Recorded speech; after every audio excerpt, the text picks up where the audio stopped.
Hi everyone, I'm here to do my wrap-up video for the month of September. I read a decent amount of books. I read 10 or 11. So yeah, I want to start out with two books that I gave up on in this month. One I was reading since July, I think, and the other one I started beginning of the month and was unable to finish. The one that I was reading for a long time is The Host by Stephanie Meyer. I got to about 60% of the book and it didn't improve, and it was just, oh my god, I couldn't get through it. It wasn't working. It was repetitive, boring in my opinion. There wasn't really anything going on. So I officially gave up on The Host. Then another one that I gave up on, this is the last one that I gave up on, by the way, is one that I was really excited to read when it came out and when I saw the cover, and it was really pretty and it sounded really good.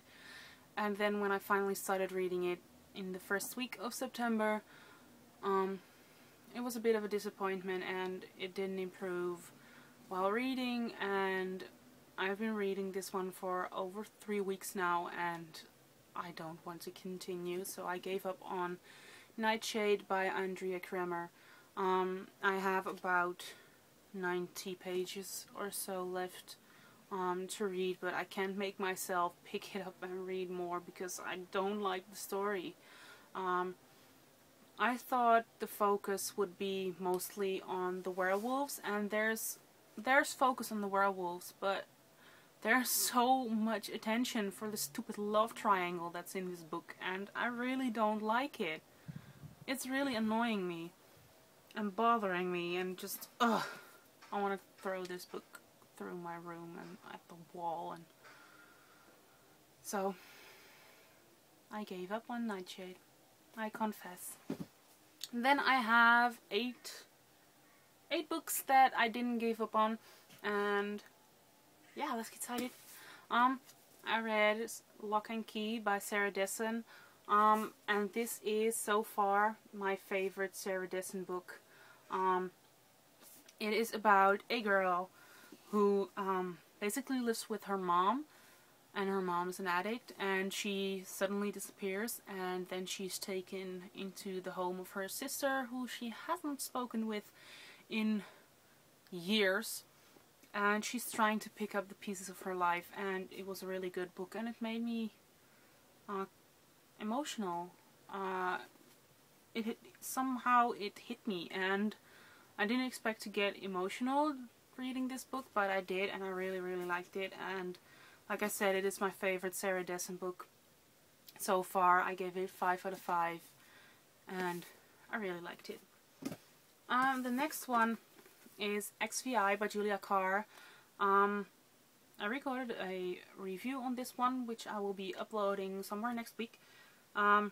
This is a dystopian novel about a world where girls get a tattoo on their wrist when they turn 16, and it basically means they are legal to have sex with.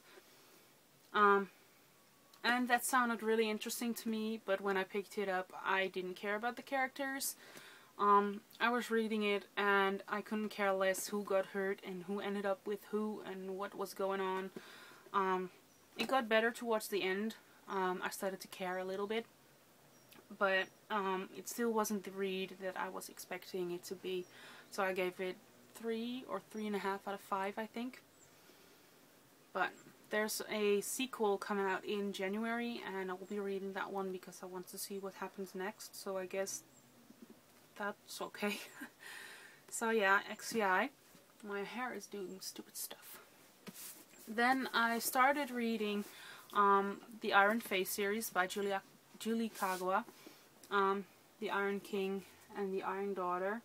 And I plan on reading the entire series in the month of September, but I failed miserably, and I only read 2 out of 4.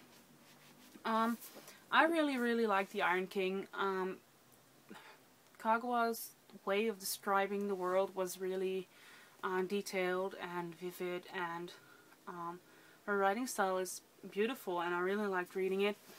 I read this one in no time. It was really good.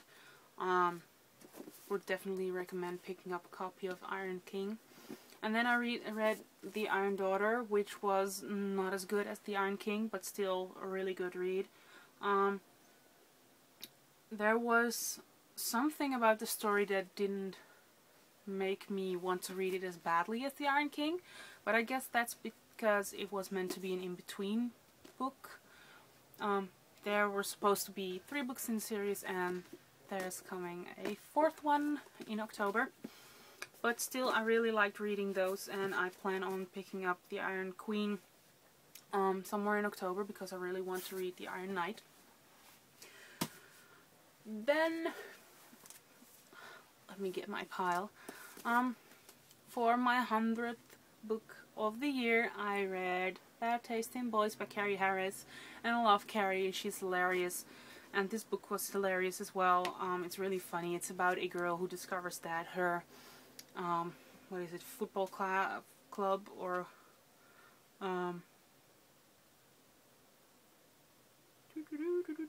the football team was given steroids, and there's a virus in it, and it makes them zombies.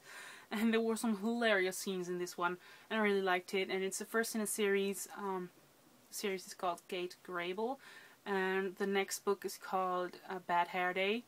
And I'm really looking forward to that one, even though it won't be coming out for another year. Really like this one. It's really short, but I really liked reading it. Then we have one of my new favorites, and it's massive, but it was oh so good. The Lost Hero by Riordan. I'm confused because I always said Riordan, and he says Riordan. So I'm confused on how to pronounce it, but I'm sure you know who I mean. This is the first book in the Heroes of Olympus series, and it's the sequel series to Percy Jackson and the Olympians, which I thought was really, really good. And this is even better. I swear it was so good. It's like 557 pages or something, and I read it in 2 days, and it was so good. And it's a good thing that Son of Neptune is coming out next week, so I will be reading that one really, really soon, because this book was even more addictive than Percy was, and I read Percy really, really fast. We meet 3 new demigods, and we basically follow them around on a quest that is part of the New Great Prophecy. I know that sounds a little bit fuzzy, but I don't want to spoil anything for people who haven't read Percy yet. And I don't want to spoil it for you if you haven't read The Lost Hero yet, but it's so good. I would definitely recommend picking up a copy of this one. I couldn't stop reading. His writing style is amazing because he's so funny, and he has a way with words that really makes me want to read and read and read and find out what happens. And it also helps that I am really into Greek mythology, so The Lost Hero, one of my new favorites. And then another one that's instantly one of my favorites is I'm Not Her by Janet Gurtler. And this was her debut novel. This is a debut for 2011, so if you haven't gotten your list complete yet, I would recommend picking up a copy of this one. It's about a girl whose popular sister is diagnosed with cancer. And she's basically the nerdy sister, and she flies under the radar, and she doesn't want to get noticed. And then her sister gets cancer, and people are starting to ask her things about how her sister is and stuff. And it's not only about the cancer, it's also about what's important and thinking about what comes first. And it's about family and friendship and love and everything that comes together with the illness of a loved one. And I had to stop reading this one because I was crying so hard that I couldn't read what was on the page. So I had to put it aside, and then I finished it after that in one sitting. It was really, really good. She has a way of writing that just gets to you, and I really like that. And I wasn't expecting to get this emotional from reading it, but I'm really looking forward to reading her second book, which will be coming out next week, I think, which is called If I Tell. And yeah, this was so good. And then last but not least, I only finished this one yesterday, The Knife of Never Letting Go by Patrick Ness. And this is the first book in the Chaos Walking trilogy. And it's a dystopian, and it's basically, it's on a different planet. So it's not on Earth. It's about a guy named Todd, and he lives in a world where everyone can hear each other's thoughts. And it's called Noise. And you basically constantly hear what everyone else is thinking. And it's written, okay, the writing style in this one is really, really different. It's basically written in a way that it appears that it's all these thoughts pouring out of his head, and it just matches the story perfectly, and it works so great with the story. But you have to get used to it. It took me 2 or 3 chapters to get into the writing style, and I can totally imagine that some people would put this one aside because the writing isn't something for them, but I really, really liked it. It was so good. I finished reading this yesterday, and it was really, really good. It was such a thrilling story. I really liked the characters. I love Manchi. Manchi's the dog, Todd's dog. And it starts off with Pooh, Todd, Pooh. And I thought it was so funny. But yeah, I really like this one. I'm really looking forward to reading The Ask and the Answer, which is book 2. So we'll have to find a way to buy it because I don't have any money. But I really want to read it because it's really good. Really good first book. So, yeah, that's everything that I read in September. That's a decent amount of books. I know some people might think it's a lot, or some people might think it's not so much, but I think it's decent to read. 10 or 11 books, right? So, yeah, that's it for my monthly wrap-up. Let me know in the comments below if you've read any of these, and also let me know which books you've read. If you have any books that were really, really good and you would recommend, and some disappointments, everything is welcome. Just tell me what you thought of the books that you've read this month. And yeah, that's it for now, and I'll talk to you guys later.